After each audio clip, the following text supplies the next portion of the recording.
2012년 대통령 선거를 앞두고 불거졌던 국정원 댓글 사건. 네, 현재 검찰의 재수사가 이루어지고 있어서 아직도 끝난 게 아닙니다. 근데 참 벌써 세월이 오래 흐르긴 흘렀네요. 바로 이 사건 누구보다 하실 말씀이 많은 분이 바로 이분이 아닐까 싶어요. 당시 경찰은 즉각적으로 그 오피스텔에 진입해야 된다, 조사해야 된다 이렇게 목소리를 내면서 급기야 경찰대학교 교수직을 내려놓았던 분이 있죠. 지금 더불어민주당 표창원 의원이 그 주인공인데요. 바로 그 시점부터 이 정치인이 된 이후까지 자신의 삶을 담아서 이 책을 펴냈네요. 제목이 표창원의 정면 돌파입니다. 그래서 오늘 스튜디오에 직접 좀 초대했습니다. 어서 오십시오. 네, 안녕하세요. 네. 2012년 12월 달이었죠, 그때. 네, 12월 11일 날부터 불거지기 시작했죠. 그러니까 그럼 이제 3, 4, 5, 6, 7, 5년 하고 지금 몇 개월 흐른 건데. 그죠? 네, 그렇습니다. 정말 무슨 쏜 화살처럼 빨리 지나가 버린 세월 아닙니까?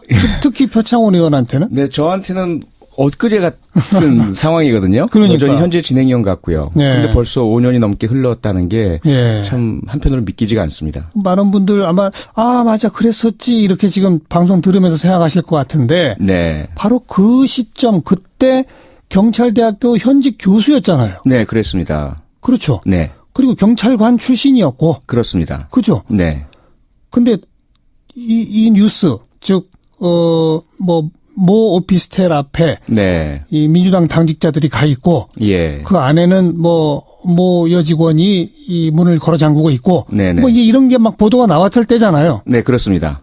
그 당시에 사실 그런 자세한 이야기는 제가 전혀 모르고 있는 상태였고요. 전혀 저는 뭐 정치에 관심이 없던 경찰대 교수 범죄 문제만 관심을 가지고 있었는데, 네. 제가 이제 언론 기고문을 준비하고 있는 상태에서 서치를 하는데 인터넷 기사로 딱 뜬 거예요. 예. 근데 사진 한 장과 함께 문 좀 열어주세요. 이런 밑에 제목이 달려 있었고요. 예. 이게 뭔가라고 봤더니 당시 수서경찰서 수사과장이 오피스텔 문 앞에서 이렇게 기울이는 듯한 모습에 문을 열어주세요. 왜 이러고 있을까라고 들여다봤더니 말씀하신 것처럼 국가정보원 직원이 뭐 선거 개입 활동을 하고 있는 것으로 신고를 받았는데 안에서 문을 안 열어주고 있다. 네. 그런데 경찰은 들어가지도 못하고 문을 열어달라고 하고 있다. 그걸 딱 접하는 순간 저는 이제 두 가지 생각이 떠오른 거죠. 하나는 이거 그냥 범죄 사건인데 경찰이 뭐 이렇게 소극적이야라는 생각이고요. 신고를 받고 출동한 경찰이 네. 왜 이렇게 소극적이야? 네네. 그다음에 두 번째로는 과거에 이제 권력형 범죄 사건들, 중앙정보부, 안전기획부 이렇게 이어져 오던 장세동 또 수직임 사건 뭐 이런 것들이 떠오르면서 혹시 또 이번에 이런 일이 또 생긴 건가?라는 그런 이제 의문이 든 거죠. 그래서 그 반면에는 이제 과거에 뭐 조작 사건들이 있었잖아요. 예. 이회창 후보 아들의 뭐 병역 의혹 뭐 조작, 김대엽 사건, 그렇죠. 뭐 이런 것들이 떠오르고 그래서 둘 중에 한쪽은 큰 문제다 이거. 어느 쪽이든. 그렇죠. 예, 야당이 허위 사실을 또 내세워서 일주일밖에 안 남은 대선을 흑색 선전으로 흐려버리고 자기들에게 불리한 전세를 뒤집으려고 하는 건가? 아니면 정말 이게 있어서는 안 될 워터게이트 이상의 여론 조작이 또 일어나는 건가? 예. 그래서 경찰이 이러고 있으면 안 된다. 바로 들어가서 증거 확보하고 진위를 밝혀서 어느 쪽이든 문제가 있는 쪽이 누구인지를 밝혀내야 한다. 이런 이제 생각을 가졌던 거죠. 그냥 경찰 교과서적인 대응이죠, 그게. 그렇습니다. 네. 경찰 대학에서 배우시던. 네. 그리고 제가 학생들에게 가르치던. 그리고 제가 가르쳤던 학생들이 현장에 나가 있는 상태이고요. 예. 그리고 더더군다나 지금도 그렇지만 경찰이 뭐 70년 넘게 검찰로부터 독립하는 수사권의 독립을 꿈꾸고 있었지 않습니까? 그런데 국민들의 신뢰가 부족하기 때문에 정치적 중립성이라든지 그런 신뢰를 얻기 위해서 부단한 노력을 해왔는데 지금 또 이 사건 하나 때문에 약한 모습을 권력 앞에서 보인다면 국민들께서 수사권 주겠느냐라는 그런 생각이 더 강하게 떠오른 거죠. 과감하게 들어가서 경찰이 좌우우면하지 않고 권력 눈치 안 보고 야당 눈치 안 보고 진실을 밝힌다 이 모습을 보여야 한다라는 그런 생각이 대단히 강하게 들었었던 거죠. 그 야당의 일종의 흑색 선전일 수도 있다는 생각도 하셨군요. 그럼요. 네. 그러니까 양쪽 어느 쪽이든 밝힐 건 경찰이다. 그렇죠. 근데 그런 입장을 어디다가 어떻게 공개적으로 표명하신 거예요? 그 당시에 제가 블로그를 운영하고 있었고 SNS, 트위터와 페이스북을 사용하고 있었기 때문에 거기에 이제 바로 그냥 올렸죠. 제 예. 생각은 있는 그대로. 예. 그때는 사실은 제가 그렇게 엄청난 파장이 있으리라고는 전혀 예상도 짐작도 못했습니다. 네. 그냥 우리 경찰 관계자 저랑 아는 그 친구 맺어져 있는 지인들이 보고 경찰 수뇌부나 혹은 수서경찰서나 이렇게 연락이 가서 뭔가 상황 변화를 하도록 조치를 취하겠지. 이런 기대하에 그냥 그런 글을 올렸거든요. 예. 왜냐하면 그 당시 제가 직접 지인이 만약에 그 사진이 찍혔거나 수서경찰서에 있다라고 알았다면 지인한테 바로 연락을 했을 거예요. 전화로 하든지. 예. 근데 그렇게 확인할 수 있는 여유가 없어서 또 사진에 나온 사람은 낯선 사람이고 이래서 그렇게 그냥 SNS에 올렸거든요. 그 네. 원칙이고. 네. 그런데 뭐 그 이후에 뭐 엄청난 뭐 비판, 비난, 경찰대학 교수가 왜 정치적인 중립을 어기고 정치적 발언을 하느냐. 이렇게 되면서 이제 사태가 상당히 커져 버렸던 거죠. 네. 정치적 중립을 어겼다라고 공격받았죠. 네네. 주로 어디서 공격을 했나요? 누군지는 모르죠. 그런데 그 인터넷상에 제 블로그, 그 다음에 트위터, 페이스북에 뭐 엄청난 저는 낯선 그런 거의 똑같은 유형의 이야기들, 논리들 이런 것들이 계속 쏟아져 들어오니까 뭐 상당히 저는 이제 깜짝 놀랐고 왜 이러지라는 생각에 그것도 일일이 저는 또 주로 그 당시에는 답변을 해 드렸었거든요. 아유 참 순진하셨었네. 그리고 그 전에 워낙 제가 뭐 그것이 알고 싶다나 범죄 프로에 나오고 하니까 문의들이 많이 이렇게 SNS에 올라왔어요. 범죄에 관련돼서. 그럼 제가 주로 웬만하면 다 답변을 드리고 이랬었기 때문에 또 뭐 수백 건에 대해서 계속 답변을 하는데 똑같은 질문이나 뭐 항의 비난이 또 오니까 네. 너무 힘든 그런 상태였었던 거죠. 경찰 대학 측에서도 혹시 무슨 얘기를 하던가요? 초반에는 이제 그날 밤 12월 11일 날 오후부터 밤까지 사이니까 그때는 경찰대 관계자나 경찰청 고위 관계자들이 정확하게 알지 못하던 상태였고요. 파장이 커져서 그 다음 날 막 언론 보도가 되고 심각하게 막 인터넷상에서도 말이 돌고 아마 정보과에서도 보고가 갔겠죠. 예. 그 다음부터 이제 여러 지인들, 경찰 내 지인들로부터 연락이 오기 시작을 했습니다. 회유성 연락인 거죠. 회유? 예. 어떻게 하라고요? 그러니까 조금 논란에 휩싸이신 것 같다. 그러니까 그 부분은 좀 빠지시는 게 좋지 않겠느냐. 조용히 있어라 그냥. 예, 그런 거죠. 그러니까 그 주로 저와 직접적 관계가 있고 잘 아는. 그런데 그 위치나 지위로 봐서는 사적인 연락이기보다는 네. 공적인 연락으로 짐작되는 이런 분들로부터 연락이 꽤 많이 왔죠. 조용히 있어라. 네. 근데 조용히 안 있었던 거죠. 예. 근데 그런 부분들이 저는 좀 불쾌하기도 했고요. 그리고 제가 이런 걸 감당 못할 사람도 아니고, 그리고 제가 오히려 경찰관들을 가르치는 교수인데, 뭐 이래라 저래라 하느냐, 뭐 이런 데 대한 반발감도 있었고, 네. 그리고 그 사안이 또 이제 저에게 갑자기 그런 비난이나 공격을 많이 하시다 보니까, 이거는 그냥 물러서면 안 되겠다라는 생각이 들었습니다. 이건 진위를 가려서 이런 잘못된 대응들, 한 사람에 대해서 물리적 공격을 강하게 가해서 여러 명이 집단적으로 그 의견 자체, 표현의 자유 자체를 억누르겠다? 예. 이건 안 되겠다라는 생각 때문에 그다음부터는 제가 전화를 안 받기 시작을 했습니다. 누구한테 연락이 와도 연락을 안 받고 계속해서 제 글을 올렸었죠. 네. 그리고 경찰대 교수직은 스스로 그만두신 겁니까? 퇴직 당한 겁니까? 스스로 그만뒀습니다. 네. 나가라고 하는 사람은 없었어요? 없었습니다. 오히려 사표를 쓰지 못하게 하려고 했죠. 왜요? 사표를 쓰게 되면 파장이 커지니까. 예. 그냥 그대로 직을 유지한 채 뭐 이제까지 그런 글을 올린 것들을 뭐 사과한다든지 혹은 그냥 중단하고 그만두어서 이 파장이 커지지 않도록 하고 싶었던 것 같아요. 네. 주로 저한테 연락을 해오는 그 내용들로 봐서는. 그래서 제가 이제 사직을 하겠다고 했을 때 오히려 사직을 말리려고 대단히 좀 무리할 정도의 제 후배가 저한테 찾아와서 저를 위하는 듯이 막 계속 이야기를 하면서 자기 형도 뭐 육사를 졸업하고 저와 비슷한 상황에서 이런 문제제기라고 사직을 했는데 그 이후에 먹고 살 길이 없어서 대단히 힘들다. 뭐 이런 식의 이야기를 하는 거예요. 예. 그런 것들을 제가 알겠는데 나는 전혀 거기 개의치 않을 테니까 사표 쓰겠다라고 했더니 뭐 갑자기 돌변을 하면서 다음에 어디선가 나를 마주치면 가만 안 둘 줄 알아라. 후배가 뭐 그런 상황까지 협박도 하고 일선에 나가 있는 경찰관인 제자가 뭐 부끄럽다. 너한테 배운 게 부끄럽다. 뭐 이런 식의 글을 보내기도 하고 뭐 그런 상황이었죠. 네. 뭐 학생 운동권 출신도 아니시고 전혀 아니죠. 그 반대편에 있었죠. 경찰대학을 나오시고 네네. 경찰대학 졸업해서 경위 계급장 달고 데모 막는 선봉에 서셨고. 그랬습니다. 네. 그죠? 네. 일선경찰서의 형사도 하셨고. 네. 그죠? 네. 그러다가 유학 가서 이제 경찰대학 교수를 하신 거잖아요. 그렇습니다. 네. 근데 도저히 못 참겠던가요? 어떻게 그렇게 사표까지 던지게 됐어요? 저는 뭐 정치적인 판단은 전혀 없었고요. 그 당시에. 그리고 어떤 뭐 그런 그 학생 운동이나 민주화나 이런 것과의 연관성도 전혀 느끼지 못했고, 다만 제가 좀 그 전에도 형사사건 형사 때 처리할 때도 그 좀 상부에서의 청탁성 연락, 누굴 봐줘라라든지 이런 것들을 몇 번 받고 제가 거절하고 네. 그로 인해서 인사상 불이익 받고 이런 경험들이 좀 있었기 때문에 좀 그러한 식의 그 조치나 압력을 대단히 좀 싫어하고 불쾌했었죠.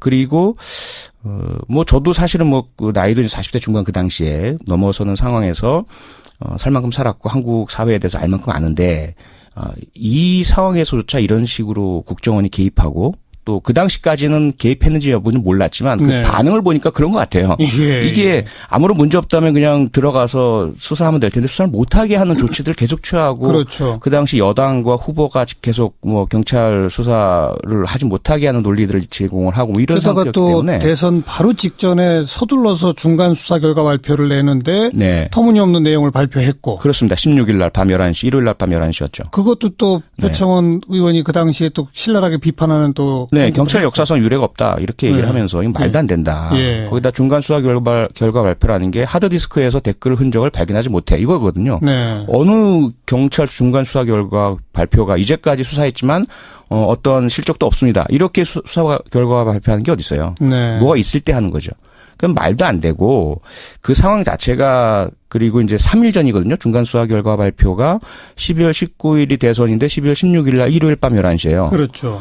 그런데 그 당시까지 여론조사 결과가 1, 2위 후보가 거의 근접한 예. 흔히 뭐 골든 크로스가 일어난다. 근데 여론 조사 결과는 못하는 시점이기 때문에 네. 짐작만 하는 상황이었는데 굳이 뭐하러 경찰이 중간 수사 결과 발표를 해서 거기 영향을 미치느냐. 이런 비판들을 제가 계속 제기를 했죠. 바로 이제 그 상황이 경찰은 서둘러서 그렇게 막 가는데 현직 경찰대 교수가 그걸 정면으로 비판하는 네네. 코멘트를 하고 네. 이건 정치적으로 상당히 민감할 수밖에 없잖아요. 그렇죠. 그렇게 네. 민감하다는 걸 아시고 그렇게 한 거 아닙니까? 그러니까 처음에 시작할 때는 몰랐지만 그 하루하루 지나면서 12일, 13일, 14일 되면서 그 민감성이 온몸으로 이제 네. 와닿았죠. 예. 그리고 저희 뭐 어머니는 포항 출신이시고 영폴라인의 뭐 핵심이라 볼 수 있는 그런 저희 가게 구조고 저희 부친께서는 해병대에서 계속 계시다가 국방부에서 대북 관련 업무도 하셨어요. 좀 완전 꼴통 보수 출신이에요.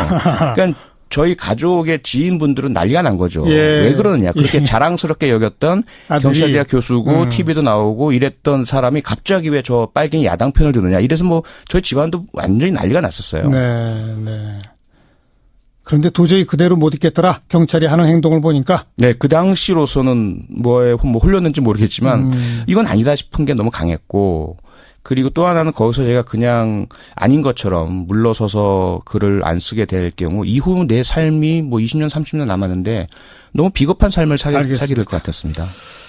자, 이제 그런 폭풍과 같은 시점들을 지내고 사표를 쓰고 나와서 정치를 하기까지도 또 상당한 시간이 네. 걸렸습니다. 네. 뭐 정치 권유가 쭉 있었는데 안 하겠다고 했었던 걸로 제가 알고 있고. 네. 계속 거부하셨었고. 네. 그러면서 뭐 저술 활동하고 네. 방송의 시사평론 활동하시고 네. 그런 활동을 쭉 하셨었잖아요. 그렇습니다. 정치권 영입 제안을 계속 거절하다가 네. 들어간 이유는 뭡니까? 그 2015년 제 기억으로 10월 한 13일, 20일 이 정도까지만 해도 공식적으로 제가 SNS에 계속 저는 정치를 하지 않습니다. 이렇게 명시적으로 글을 예. 올렸었어요. 예. 워낙에 뭐 정치 영입 제안 또는 설, 기사 이런 것들이 보도되고 하기 때문에 거기다 제가 했던 그런 국정원 사건에 대한 비판, 경찰 비판, 박근혜 대통령에 대한 비판 이런 것들이 모두 처음부터 정치하려고 한 것 아니냐라는 의심을 하는 분들이 계셨기 때문에 그렇죠. 그게 아니다라고 저는 강변을 하면서 정치를 안 하겠다고 했던 거죠. 그랬는데 2015년 연말이 되면서 당시 그 새정치민주연합 야당 의원들이 탈당하고 뭐 그 당 혁신안에 반대하고 분란이 일어나고 예. 공동 대표였던 안철수, 김한길 이분들까지 다 뭐 탈당하고 이렇게 되는 맞아요. 것을 보면서 제가 제 직업까지 다 버리고 완전히 뭐 우리 집안으로부터 막 문제도 야기하고 경찰에선 배신자 소리 듣고 이렇게 한 이유가 뭐냐면 이 정의를 좀 밝히고 이 사건의 진실을 드러내고 그렇게 하겠다는 건데 그건 제가 어떤 그 외부에서 어느 정도 영향을 미칠 수 있지만 직접 할 수는 없는 거거든요. 그건 직접 해야 될 사람들이 그 당시 야당이란 말이에요. 근데 제대로 못하는 걸 보고 자기들끼리 싸우고 자기들끼리 무슨 뭐 다투면서 갈리는 걸 보고 도대체 이게 뭔가라는 분노가 많이 일었었고 그러던 차에 이제 당시 문재인 새정년 대표께서 만나자 이러면서 도와달라 하셔서 뭐 도와달라고 하는데 거절하는 것도 좀 그렇고 그래서 네, 알겠습니다라고 해서 정치를 하게 됐죠. 네.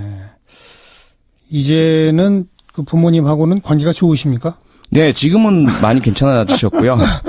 당시에는 멋진데 저희 부친께서는 의외로 본인이 살아오신 사람과 상당히 다른 삶이긴 하지만 저에 대한 좀 신뢰가 있으셨거든요. 네. 그래서 뭐 너를 믿는다 이렇게 하셨는데 저희 어머니는 그걸 이제 극복을 못 하셨었어요. 몇 개월을 알아 누우시고 온통 그냥 그 경상도 분으로 살아오셨기 때문에. 근데 시간이 많이 흐르니까 그래도 많이 치유가 되더라고요. 네. 바로 그 국정원 댓글 사건으로부터 시작된 게 이 책의 첫 장입니다. 네. 그리고 이제 나는 왜 정치인이 되었나가 두 번째고 지금 이제 탄핵 이후 새 정부가 들어선 이제 그때로 이제 책이 마무리가 되는데 왜 내신 거예요, 이 책은?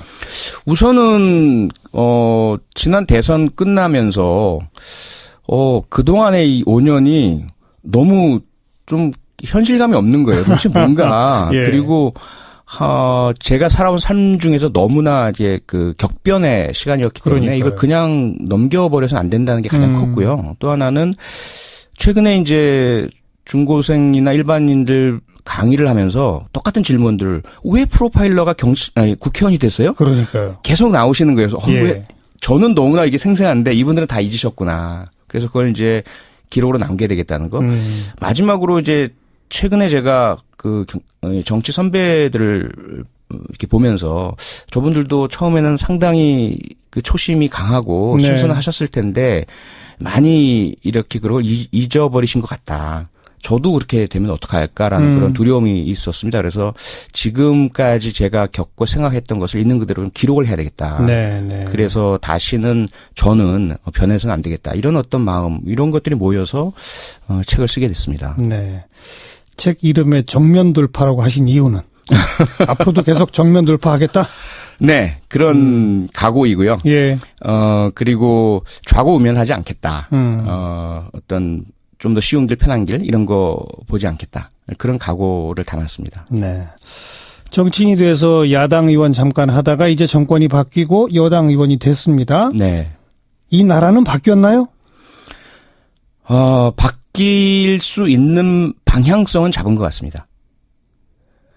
뭐 그 짧은 시간 동안에 나라가 바뀌었다고 할 수는 없을 것 같고요. 여전히 소위 우리가 적폐라고 부르는 부당하고 불합리하고 불이한 또는 불법적인 그런 관행들이 사회 요소에 그대로 자리 잡고 있는 것은 바뀌지 않은 것 같고요. 다만 그러한 것들을 이제 서로 상호 신뢰하에 나도 반칙 안 할 테니 당신도 반칙하지 마시오. 그래서 제도도 고칠 수 있고 과거의 문제를 해소할 수 있는 그런 방향성은 잡았다라는 생각은 듭니다. 방향만 잡았다? 네네. 이제 실천하려면 어떻게 해야 합니까? 이제 저희들이 가장 열심히 노력을 해야죠. 법부터 제대로 바꿔야 되고요. 법을 기반으로 한 제도 개선해야 되고요. 그리고 국민 여러분과 함께 이제 올바로 우리 나라다운 나라 만들어 봅시다. 그래서 뭐 인사 부정, 또 학사 비리, 또 사법 비리 이런 것들 없는 정관예우도 없고 그래서 제대로 나라가 절차대로 법대로 운영되는구나. 이러한 상황이 될 때까지 계속 노력을 해야죠. 방금 문자로 참 흥미있는 질문을 주신 분이 있어서 바로 제가 2324번 쓰시는 분인데 스스로 표현한 아주 꼴보수로서 그렇게 살아오실 때 과거 야당이나 김대중 노무현 전 대통령을 빨갱이라고 믿었나요? 이런 질문이 있네요. 믿지는 않았지만은요. 의심은 했었습니다. 정말요? 예. 왜냐면 하도 그런 얘기만 들리니까 예. 언론 보고 방송 보고 하면 뭐 그럴듯해 보이거든요. 간첩죄로 재판도 받았었고 김대중 전 대통령 같은 경우 물론 나중에 이제 그것이 밝혀지긴 했지만 간첩죄는 아니죠. 내란죄였죠. 예. 예. 그리고 뭐 노무현 전 대통령님 같은 경우에도 뭐 장인어른에 대한 이야기 이런 것들 막 나오니까 의심은 했었어요? 그러니까 제가 직접 의심을 했다기보다는 뭐 그럴 수도 있겠네라는 정도의 인식들은 있어 왔죠. 예. 하지만 뭐 정치에 크게 관심은 없었기 때문에 깊이 들여다보고 그러지는 않았습니다. 지금은요? 지금은 이제 어떤 과정을 거쳐서 그러한 인식들이 일반인들에게 만들어지는가를 너무나 절절히 깨달았고요. 저에게도 그 종북 프레임이 쓰여졌었으니까. 네, 저에게도 그 당시에 워낙 뭐 제가 제기했던 그 경찰청 즉시 강제, 헌재, 판례 이런 것들에 대해서는 전혀 반론이 없었어요. 네. 그 저의 이야기 자체를 이렇게 부정화하기 위한 방법은 종북론밖에 없었던 것 같아요. 그래서 제가 알고 봤던 경찰 내 종북이다.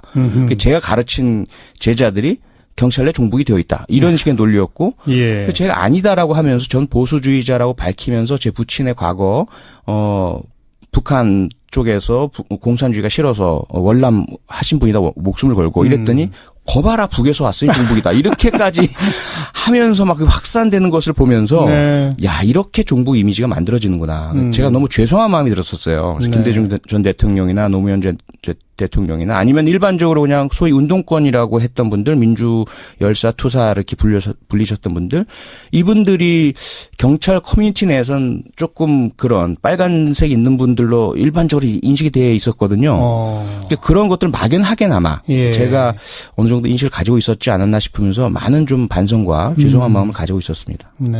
반성과 죄송한 마음. 네네. 그게 이제 우리 사회의 정치 문화가 한 단계 성숙하려면 이제는 거긴 좀 넘어서야 되는 거 아닙니까? 네, 그렇게 생각을 합니다. 네.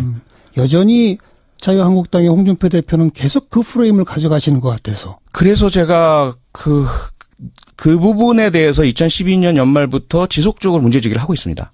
자유한국당, 홍준표 대표, 뭐 김성태 원내대표 이런 분들께서 뭐 종북 이런 걸 뭐 입에 올리실 때마다 제가 강하게 비판을 하고 있고 반대를 하고 있고 이젠 좀 그걸 벗어나라. 네. 그건 보수가 아니다. 보수는 당당해야지. 보수 원조로서 하는 말이다 그 말이죠? 그렇습니다. 네.